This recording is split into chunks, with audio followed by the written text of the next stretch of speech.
Stoljećima je ljudsko biće vjerovalo da živi na čvrstom tlu. Religija je dala svrhu, razum je ponudio red, a moral je označio put. Ali Nietzsche je vidio ono što nitko nije htio prihvatiti. To se tlo urušavalo. Bog je mrtav, napisao je, ne da bi provocirao, već da bi opisao pad svega što je davalo smisao.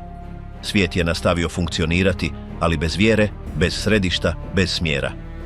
Od tada čovječanstvo traži oslonac u idejama koje samo prikrivaju prazninu.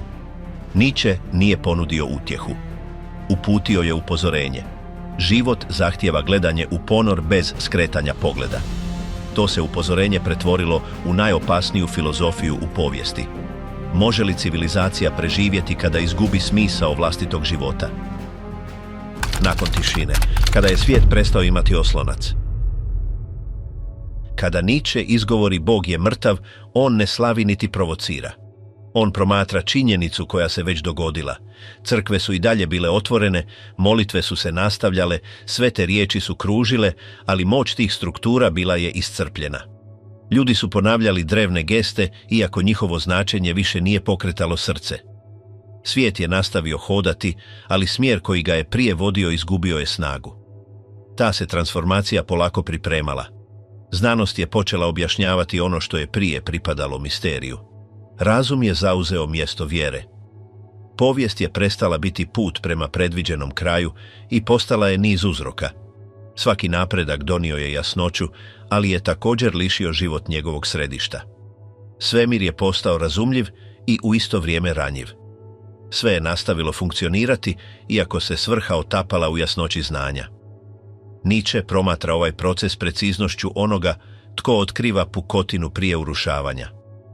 Ono što je prije držalo vrijednost stvari nestalo je, a ljudsko biće nastavilo je djelovati kao da ono još uvijek postoji. U toj napetosti nastaje nihilizam, način života koji čuva riječi prošlosti, ali bez vatre koja ih je održavala. Moral, istina, pravda i dalje se izgovaraju, iako njihov korijen više nije živ. Svakodnevica napreduje, ali dubina se gasi. Nihilizam se manifestira kao varljiva smirenost. Ljudi proizvode, rade, natječu se, ispunjavaju ciljeve, ali sve to čine s praznim odjekom. Ciljevi se zamjenjuju bez uvjerenja. Ono što je jučer bilo sveto, danas se odbacuje bez krivnje. Energija se nastavlja, ali smjer je izgubljen. Nietzsche opisuje taj osjećaj kao zrak bez kisika. Diše se, iako ništa ne obnavlja krv. Cijela kultura udiše taj zrak. Filozof ne otkriva vidljivi kaos, već tiho nagrizanje. Umjesto pobune pojavljuje se ravnodušnost. Kada sve ima istu vrijednost, ništa nema težinu.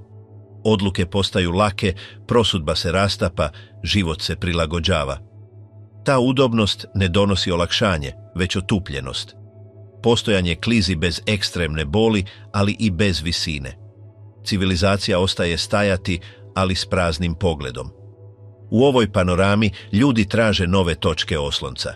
Jedni ih nalaze u ideologijama koje obećavaju strukturu, drugi u rutini, u potrošnji, u stalnoj buci. Impuls za popunjavanjem praznine postaje hitnost. Bilo što nudi smjer, čak i ako je prividno, prihvaća se kao spasenje. Ta potreba za potporom održava mašineriju živom, iako joj nedostaje duboki smisao. Nietzsche upozorava da opasnost nije u gubitku drevnog boga, već u načinu na koji kultura odgovara na tu odsutnost. Kada se uništi temelj, a ne stvori ništa što bi ga zamijenilo, čovječanstvo se ne oslobađa, ostaje suspendirano. Tlo postaje krhko, a u toj krhkosti klija ovisnost. Najglasniji glasovi nisu glasovi misli, već glasovi utjehe. Red postaje roba, smisao se iznajmljuje. Modernost napreduje u toj proturječnosti. Proglašava se slobodnom, ali ostaje vezana uz naslijeđene mehanizme. Svaka se vrijednost ponavlja iz navike, bez emocije koja ju je opravdavala. Moral se održava kao automatski refleks. Jezik dužnosti i dobra i dalje je u upotrebi, iako više ne izvire iz žive vjere. Civilizacija djeluje po inerciji, kao tijelo koje se nastavlja kretati nakon što se srce zaustavilo. Nietzsche stoji pred tom scenom s kirurškim pogledom. Ne nastoji obnoviti prošlost, niti ponuditi utjehu. Njegova se gesta sastoji u prisiljavanju na gledanje u prazninu bez prikrivanja ili izbjegavanja. Suočavanje s činjenicom da je stari kulturni oslonac nestao. Zadatak nije popuniti prazninu novim fikcijama, već razumjeti njezinu dimenziju. Tek prepoznavanjem toga ljudsko biće može odlučiti što stvoriti na tom terenu. Nihilizam za njega nije odbacivanje života, već iscrpljenost njegovog impulsa. Postojanje koje čuva geste prošlosti bez strasti koja ih je stvorila.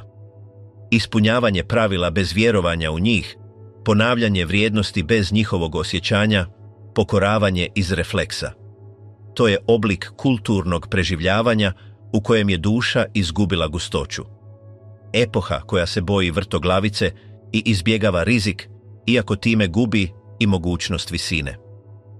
Kada razmišljanje više nije dovoljno, moderna tlapnja koja je obećala spasiti sve.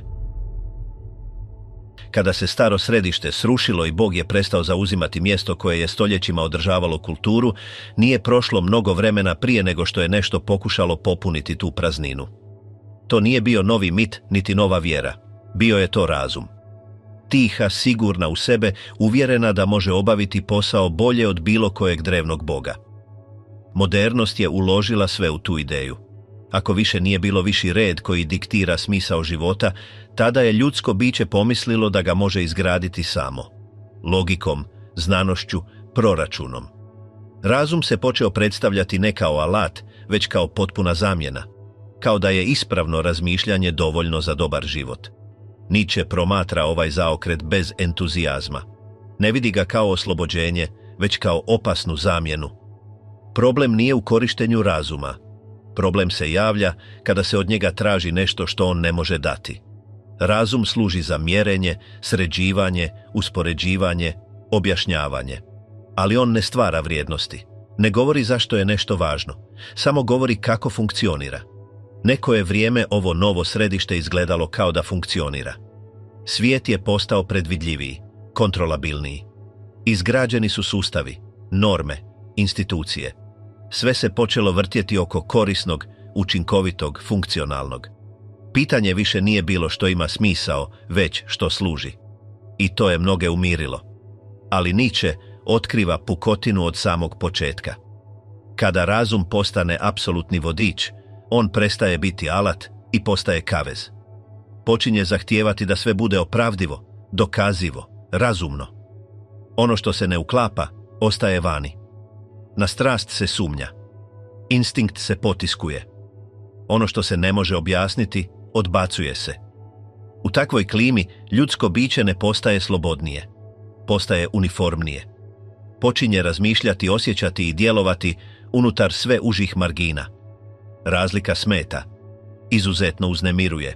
Veličina postaje sumnjiva jer se ne može lako ponoviti niti kontrolirati. Ovdje se pojavljuje još jedan stup ovog lažnog rješenja, ideja većine. Ako više nema više istine, tada se odlučuje količinom. Ono što najviše ljudi prihvaća, postaje norma. Ono što koristi najvećem broju, postaje ispravno. Jednakost se postavlja kao neupitna vrijednost, ne kao polazišna točka, već kao prisilni rezultat. Nietzsche ne napada obične ljude. Ne prezire ljude zato što su ljudi. Njegova kritika usmjerena je na logiku koja masu pretvara u vrhovni kriterij. Kada količina vlada, izvrsnost smeta. Izuzetno biva nivelirano.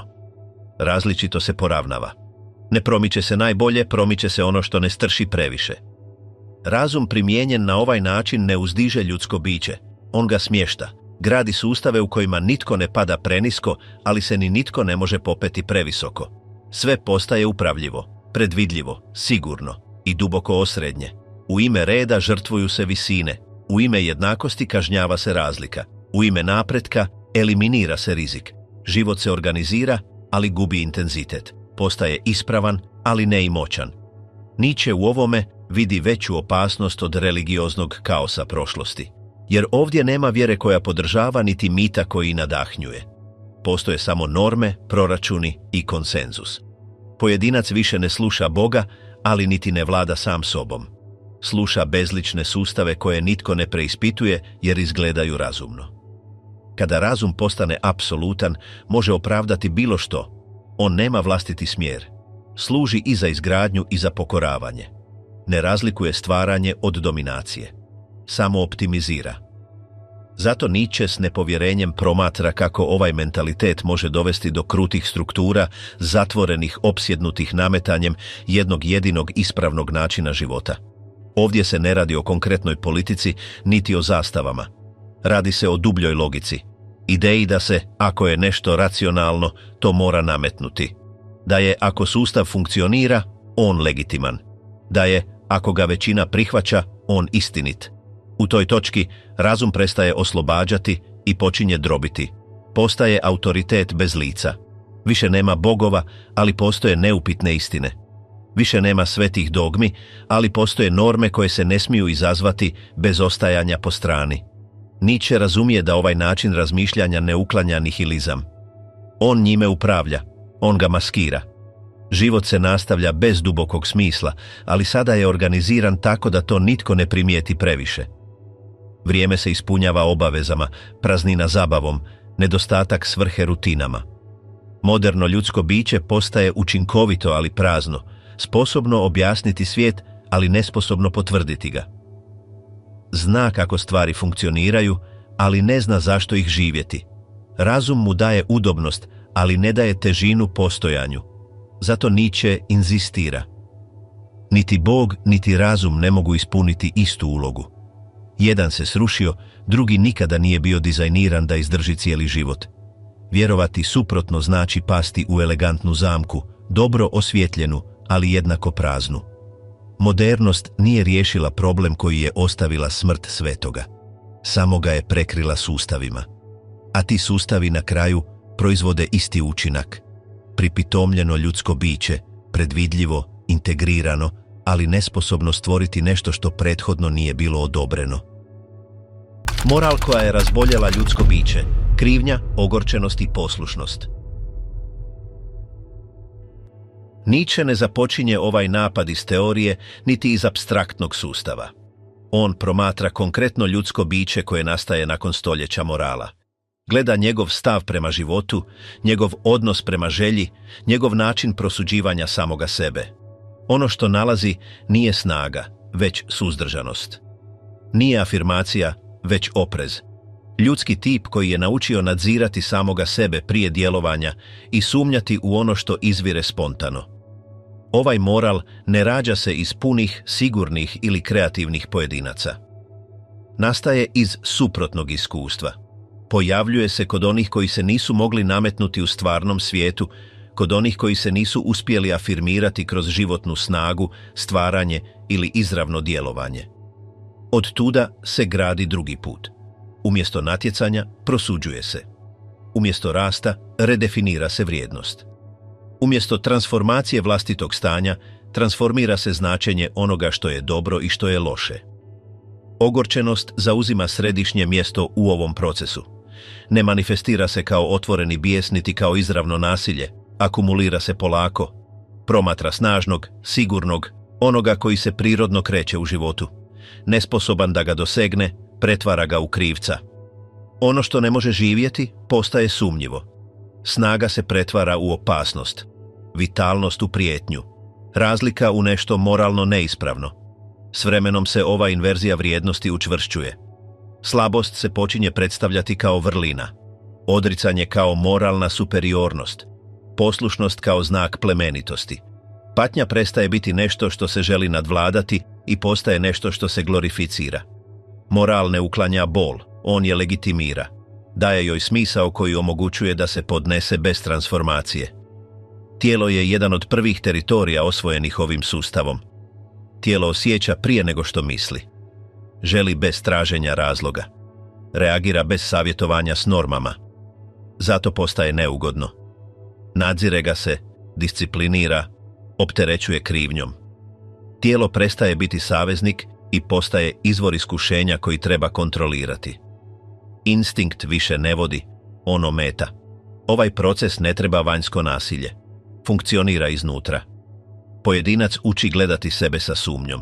Procjenjuje svaki impuls prije nego što ga dopusti. Pita se je li u redu osjećati ono što osjeća. Je li ispravno željeti ono što želi. Ta stalna sumnja nagriza spontanost. Život prestaje teći i počinje se opravdavati. Svaka želja treba ispriku. Svaka afirmacija zahtijeva dopuštenje. Nietzsche primjećuje da religija ovdje ispunjava strukturalnu funkciju, ne zbog same vjere, već zbog ljudskog tipa koji proizvodi. Biće koje uči glorificirati odricanje, ne povjerovati užitku, prihvatiti negaciju sadašnjeg života u zamjenu za obećanje koje uvijek ostaje izvan ovoga svijeta. Svakodnevno postojanje živi se kao nešto privremeno, kao pogreška koja mora biti ispravljena kasnije.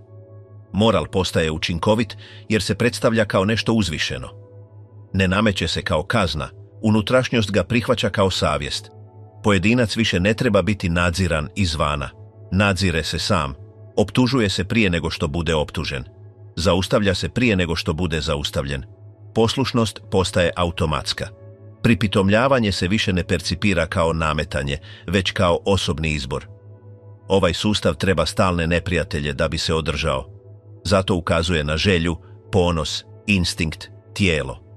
Sve što se ne pokorava mora biti sumnjivo.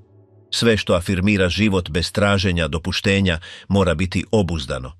Moral ne traži razumijevanje tih sila, traži njihovo slabljenje. I to čini bez buke, bez izravnog sukoba, putem društveno prihvaćenih vrijednosti. S prolaskom vremena, ovaj mehanizam prestaje utjecati samo na pojedinca i počinje oblikovati čitave kulture. Društva koja ne vjeruju talentu, zajednice koje kažnjavaju razliku, sustave koji preferiraju jednakost ispred izvrsnosti. Sve što odskače postaje neugodno, sve što razbija prosjek izaziva odbacivanje. Krivnja postaje najučinkovitiji alat kontrole, ne treba vidljive kazne, djeluje iznutra. Pojedinac se osjeća loše zbog isticanja, zbog uživanja, zbog afirmacije. Radost izaziva sumnju, uspjeh uznemiruje, punoća se živi s oprezom. Nešto unutarnje upozorava da odlazak predaleko nije mudar. Suosjećanje unutar ovog okvira prestaje biti transformirajuća sila. Čuva. Zadržava drugoga na njegovom mjestu. Ne potiče na nadilaženje, potiče na ostajanje. Patnja se dijeli, ali se ne nadilazi, normalizira se, postaje identitet. Rana prestaje biti nešto što se želi zatvoriti i postaje nešto što definira. Nietzsche u ovome vidi umorno čovječanstvo, isplašeno od suzdržavanja, od opravdavanja, od potiskivanja. Čovječanstvo koje je naučilo ne vjerovati vlastitoj stvaralačkoj energiji, koje više ne vjeruje u svoju životnu snagu, koje preferira sigurnost ispred rizika, poslušnost ispred stvaranja, utočište ispred izlaganja. Rezultat je predvidljivo, kontrolirano, upravljivo ljudsko biće. Netko tko se ne osjeća robom jer vjeruje da je izabrao. To je najveća pobjeda moralnog sustava. Kavez postaje nevidljiv. Pojedinac brani upravo ono što ga ograničava. Štiti vrijednosti koje ga umanjuju. Nietzsche ne nudi olakšanje u ovoj točki. Ne predlaže izlaz, ne gradi utjehu. Ograničava se na pokazivanje cjelokupnog mehanizma. Ostavlja razotkrivenom logiku koja je pretvorila moral u alat dubokog pripitomljavanja. Sila koja gura život, impuls koji nikada ne prestaje. Nietzsche je promatrao život kao onaj koji vidi podzemnu struju koja sve vuče. Iza svake geste, svakog oblika, svakog stvorenja naslućivao je impuls koji nikada ne prestaje. Ništa živo ne ostaje mirno, čak i ono što se čini nepomičnim traži način da raste, širi se, afirmira se. Taj tihi pritisak koji prolazi kroz svijet za njega je najdublji zakon postojanja. Ta energija ne dolazi od božanstva, niti od svjesne ljudske volje. Ona je starija od bilo koje misli. Osjeća se u soku koji se penje uz drvo, u životinji koja lovi, u ljudskom biću koje stvara. Ono što kuca u svima njima ista je sila koja gura iznutra, koja želi više intenziteta, više prostora, više života. Kada je Nietzsche naziva volja za moć, ne misli na želju za zapovjedanjem ili pokoravanjem, govori o potrebi za širenjem. Sve što postoji teži razvijanju svog oblika s više energije. Ne radi se o uništavanju, već o rastu. Život napreduje kroz afirmaciju, kroz višak, kroz prelijevanje. Ono što prestane gurati, vene. Ovaj se zakon prepoznaje u najjednostavnijim pokretima. Sjemenka otvara zemlju kako bi izašla. Riba pliva uz struju. Umjetnik slika jer mu nešto unutarnje nalaže da to čini. Nema proračuna niti moralne svrhe. Postoji impuls. Moć o kojoj Nietzsche govori je ta nevidljiva struja koja prolazi kroz materiju i koja kaos pretvara u oblik. Filozof je čitao Schopenhauera i Darwina, ali je primijetio nešto što oni nisu vidjeli. Živjeti nije jednostavno čuvati se, niti se natjecati, niti preživjeti kao najjači. Živjeti znači povećavati se. To je želja biti više od onoga što se već jest. Zato život proizvodi umjetnost, znanost, jezik, glazbu, istraživanje. To su različiti izrazi iste uzlazne sile. Ljudsko biće ne ostaje izvan ovog zakona. Svaki put kada zamišlja, izumljuje, radi ili transformira svoju okolinu, pokorava se tom prirodnom pritisku koji ga pokreće na nadilaženje granica. Kada to prestane činiti, gasi se. Zato je Nietzsche promatrao stvaratelje s fascinacijom. Ne kao moralne heroje, već kao tijela kroz koja prolazi ista energija koja uzrokuje izbijanje oluje. Životni impuls ne poznaje ravnotežu, baca se prema novome čak i kada nema jamstava. Udobnost zaustavlja, rizik hrani. Svaki otpor pretvara se u gorivo. Zato život ne bježi od sukoba. On ga treba. U naporu da pobjedi trenje, pronalazi svoj najviši oblik. U umjetnosti se ova volja pokazuje ogoljena. Slikar koji ne može ostaviti platno, glazbenik koji traži nemoguću notu, pisac koji godinama prepisuje, svi se pokoravaju istoj sili. Ne traže slavu niti odobravanje, traže oslobađanje od viška koji u njima prebiva. Stvaranje postaje način preživljavanja vlastitog intenziteta. Također i znanost nastaje iz tog istog pulsa. Nema vedrine u onome tko istražuje nepoznato. Postoji glad, znatiželja koja gura preko granica. Otkriće se ne planira, ono se progoni. Istina se ne doseže metodom, već impulsom. Ljudsko razmišljanje, za Nietzschea, još je jedan način na koji se život afirmira. Moć o kojoj govori nije moralna niti politička. To je stvaralačka energija. Može poprimiti oblik izgradnje, osvajanja, umjetnosti ili misli. Njezin smisao ovisi o tome kako se kanalizira.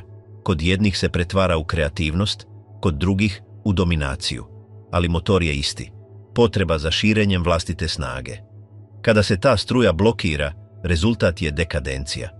Impuls se okreće prema unutra i trune. Iz toga nastaju krivnja, ogorčenost, moral koji osuđuje život.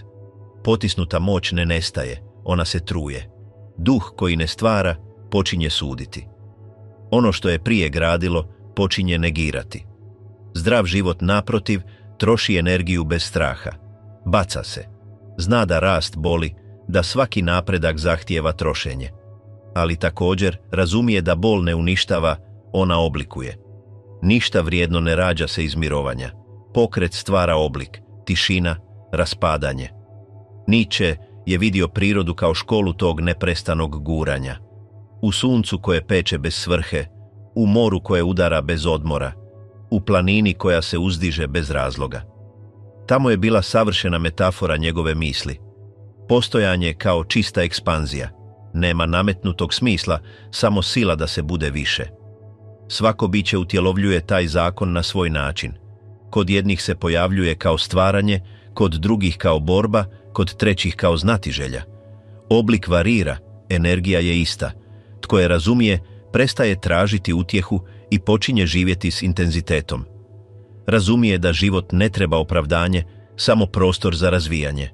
Volja za moć ne obećava harmoniju. Proizvodi sudare, napetosti, viškove. Ali u tim se sudarima rađa veličina. Ono što se odupire, jača. Ono što izbjegava trenje, gasi se. Zato je Nietzsche smatrao da tragedija nije nesreća, već bitan dio rasta. Ova sila nema konačni cilj.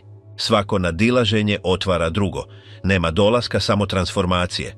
Ono što se danas uzdiže, sutra ponovno gura s drugog mjesta. Život se okreće u ciklusima uspona i pada, ali pokret nikada ne prestaje. Taj kontinuitet je ono što održava svijet budnim. Volja za moć nije teorija. To je puls koji kuca pod svime što postoji. Manifestira se u stvaranju i u uništavanju, u ljubavi i u ambiciji, u znatiželji i u bijesu. Svaki oblik života eksperiment je te energije koja želi iskušati svoje granice. Nietzsche ne poziva na njezino razumijevanje, poziva na njezino osjećanje, na njezino prepoznavanje u sebi samome, u onome što pokreće ruke, riječi, odluke. Tijelo je poznaje prije uma. Opaža je kada nešto iznutra traži kretanje, djelovanje, izgradnju, napredovanje. Taj osjećaj guranja trag je stvarnoga. Svijet, gledan iz ove sile, prestaje izgledati kao uređeno mjesto. To je polje živih napetosti. Svako biće pokušava afirmirati svoje postojanje unutar tog toka. Život ne traži dopuštenje. On gura. Svake sekunde na milijunima mjesta nešto se rađa, raste, transformira se, gori. To je tihi zakon koji vlada svime što diše.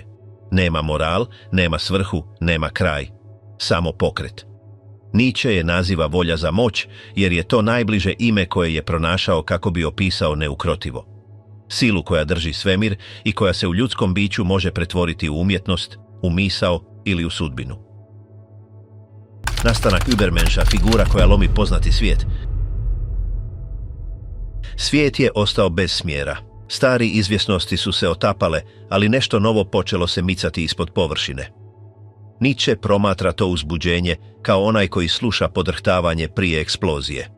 Na tom terenu, gdje se ruševine Boga i razuma još uvijek dime, pojavljuje se impuls koji ne traži utočište, energija koja odlučuje stvarati umjesto slušati. Taj impuls je rođenje Übermenscha, figure koja ne čeka smisao, ona ga proizvodi. Nietzsche ga osjeća kako dolazi s planine. Tamo, kamo ne dopiru odjeci mnoštva, duh se transformira. Nema ceremonije niti otkrivenja. Samo proces koji se razvija kao i sam život. Misao počinje teško, opterećena nasljeđem, mandatima, dužnostima. Zatim postaje zvijer i lomi svoje veze. Na kraju postaje dijete, slobodno, stvaralačko, nevino. 3 trenutka koji nisu simboli, već geste stvarne transformacije. Deva predstavlja onoga koji podnosi. Prihvaća terete morala, težinu naučenoga, mandate prošlosti. Uči tišinu, otpor, disciplinu. Hoda pustinjom sa svom težinom svijeta na svojim leđima. Nietzsche ga ne prezire. Razumije da onaj tko nikada ništa nije nosio, neće znati graditi. Duh treba taj put umora prije nego što se usudi pustiti. Kada teret postane nepodnošljiv, duh mijenja oblik. Tada se pojavljuje lav, a s njim i glas koji urla i uništava. Lav više ne želi morati, on želi htjeti. Svojom snagom ruši zidove poslušnosti. Suočava se s idolima koje je deva štovala i pretvara ih u prah. Urlik ne traži dopuštenje, on raskida s tradicijom. Ali to je još uvijek negacija, čista energija koja ne zna kamo ići. Pustinja se sada puni bukom, borbom, divljom afirmacijom. Iz tog nasilja rađa se nešto neočekivano. Dijete. Ne ono koje ne zna, već ono koje izumljuje. Nevinost postaje stvaralačka moć. Dijete se igra sa svijetom, ne interpretira ga. Sve počinje iznova. Nema duga prema prošlosti niti straha od budućnosti. U toj igri pojavljuje se stvarna sloboda, ona stvaranja bez modela. Duh je prešao od težine do uništenja i od uništenja do stvaranja. To je genealogija onoga tko se usudi biti više od čovjeka. Übermensch ne propovijeda. On živi. Ne treba mase niti hramove. Njegovo postojanje je tiha demonstracija. Ne zapovijeda, on zrači. Njegova snaga ne drobi, ona transformira. To je oblik moći koji se širi, poput svjetlosti ili vatre. Dodirom mijenja ono što dosegne, ali se i sam troši. To izgaranje je njegov način bivanja u svijetu. Nietzsche vidi u umjetniku, u znanstveniku, u stvaratelju, različita utjelovljenja te iste vatre. Društvo ga gleda s nepovjerenjem. Mnoštvo se uvijek boji onoga koji se odvaja. Übermensch hoda sam, ne iz prezira nego iz potrebe. Samoća mu omogućuje slušanje vlastitog pulsa, unutarnjeg glasa koji zamjenjuje mrtve bogove. U toj udaljenosti pronalazi svoju moć. Svaki korak koji učini označava novu granicu. Gdje ostatak vidi ponor, on vidi mogućnost. Njegov odnos sa životom je fizički. Ne promatra, djeluje, stvara, uništava, ponovno stvara. Sve što dotakne pretvara u oblik. U njegovom pogledu kaos nije neprijatelj, on je sirovina. Ono što je za druge ruševina, za njega je plodni teritorij. Živi na rubu i taj rub ga drži budnim. Nietzsche kaže da samo onaj tko je imao kaos u sebi može roditi zvijezdu. Übermensch je ta zvijezda rođena iz pomutnje. Njegova sloboda nije udobnost, ona je vrtoglavica. Ne traži sigurnost, niti odmor. Zna da se smisao ne nalazi, on se kuje. Zato živi između rizika i izuma. Umjesto traženja odgovora, proizvodi putove. Njegovo se djelo ne mjeri korisnošću niti moralom. Njegova mjera je intenzitet kojim živi. I taj ga intenzitet odvaja od ostatka. Većina se boji vatre koju on treba. Moć Übermenscha nema nikakve veze s dominacijom. To je unutarnji pokret koji gura prema izvrsnosti. Kada slika, kada piše, kada stvara, ta sila postaje vidljiva. Isto se događa kod onoga tko usavršava svoj zanat, tko podiže nešto što nije postojalo. Svaki čin stvaranja je afirmacija bitka. To je njegov moral. Rasti, širiti se, umnožavati život. Umjetnost postaje njegov prirodni teren. Ne dekorativna umjetnost, već ona koja transformira onoga tko je stvara i onoga tko je gleda. U tom stvaranju postoji žrtva. Iza svakog dijela stoji volja za moć koja se ponovno izumljuje. Nietzscheanski umjetnik ne traži slavu, traži intenzitet. Svaka stranica, svaka nota, svaki potez je način preživljavanja praznine koju je ostavila smrt Boga. Übermensch živi unutar vremena, ali mu ne pripada. Njegova vizija nadilazi mode, ideologije ili sustave. Ne treba obećavati budućnost jer njegovo postojanje je već raskid. Predstavlja mogućnost ljudskog bića koje ne čeka iskupljenje, koje ne želi nebo niti odrješenje. Cijeli život postaje njegova pozornica i njegovo djelo. Nema drugog suca osim njega samoga. Nietzsche upozorava da će rijetki podnijeti tu težinu. Većina preferira odmor onoga što je poznato. Ali onaj tko se usudi hodati po tom napetom užetu između životinje i stvaratelja, osjeća slobodu koju nijedno stado ne nudi. Pad je moguć, ali i let također. Živjeti u ravnoteži iznad ponora zahtijeva hrabrost koja se ne uči. Otkriva se tek kada više nema povratka. Übermensch ne traži uništavanje slabih, niti pokoravanje drugih. Uzdiže onoga tko ga može slijediti. Poziva na rast, ne na dominaciju. Njegova misija je zapaliti iskru u drugim duhovima, ne nametnuti svoju vatru. Svaki autentični čin, svako iskreno stvaranje produljuje njegovo postojanje. Nietzsche vidi u njemu kontinuitet života kada se činilo da je sve iscrpljeno. Promatrajući ovu figuru, čovjek razumije zašto ju je Nietzsche smatrao opasnom, ne zbog nasilnosti, nego zbog slobode. Ništa ga ne zaustavlja, ništa ga ne ograničava. U svijetu koji traži uniformnost, pojedinac koji se ponovno izumljuje je prijetnja. Sama njegova prisutnost demontira moralne, političke ili religiozne sustave koji trebaju poslušnost. Nasuprot redu nudi pokret, nasuprot dogmi stvaranje, nasuprot strahu afirmaciju. Übermensch je svjedočanstvo da čovječanstvo nije završeno. On je podsjetnik da se evolucija nije zaustavila u tijelu, već da se nastavlja u duhu. Svaka generacija mu se može približiti, ali nijedna ga ne može u potpunosti dosegnuti. On je horizont, a ne odredište. Njegovo postojanje gura naprijed sve što živi. Na kraju, Nietzsche ostavlja njegovu sliku suspendiranu. Nema kulta niti kipa, samo poziv onome tko sluša. Tamo gdje se misao iscrpljuje, gdje se smisao otapa, Übermensch se pojavljuje kao čisti čin. Ne dolazi obećati vječnost, dolazi pokazati da život, kada se u potpunosti prihvati, ne treba opravdanje. To je njegova tiha revolucija. Revolucija čovjeka koji odlučuje biti stvaratelj u svijetu, koji se još uvijek boji stvarati. Živjeti opasno, filozofija koja zahtijeva cijelo tijelo. Nietzsche promatra postojanje kao ispit koji nijedna dogma ne može olakšati. Nema neba koje nagrađuje niti pakla koji kažnjava, samo jedan te isti dan koji se ponavlja iznova i iznova, identičan do posljednje geste. To je ideja o vječnom povratku. Sve što se dogodilo, dogodit će se beskonačno mnogo puta.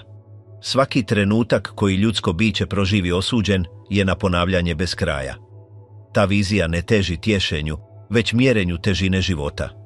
Onaj tko je može pogledati u lice i reći da, dokazuje da njegovo postojanje vrijedi vječnosti. Scena je radikalna.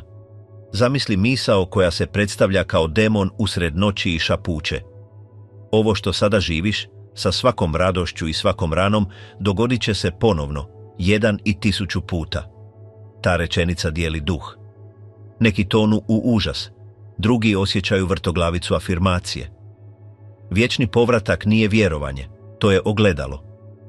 Odražava koliku snagu ima svaki pojedinac da prihvati svijet onakvim kakav jest, bez želje da ga mijenja. Polazeći od toga, Nietzsche formulira svoj izazov. Voljeti sudbinu. Ne tolerirati je, voljeti je. Amor fati, ljubav prema nužnom. Naučiti vidjeti ono što se događa, gubitak, neuspjeh, bolest, kao dio jedne te iste ljepote. Nema mogućeg otpora protiv onoga što se događa. Postoji samo mogućnost transformacije toga u afirmaciju. Filozof piše u Radosnoj znanosti: želim sve više učiti, vidjeti nužno u stvarima kao lijepo. Tako ću biti jedan od onih koji stvari čine lijepima. Ta rečenica sažima konačni ispit, gledati neizbježno i reći hvala. Taj pogled ne rađa se iz optimizma, već iz hrabrosti. Čovjek koji voli svoju sudbinu ne čeka objašnjenje niti pravdu. Živi kao onaj koji pleše na terenu koji se može otvoriti u bilo kojem trenutku. Taj ples definira Nietzscheov stav prema postojanju, živjeti opasno. Ne tražiti utočišta, već se suočiti s otvorenim morem. U Ecce Homo opisuje život mislioca kao neprekidnu eksploziju. Ja sam dinamit. Njegova filozofija ne gradi hramove. Ona raznosi one koji su preostali. Opasan život ne slavi nepromišljenost, on slavi intenzitet.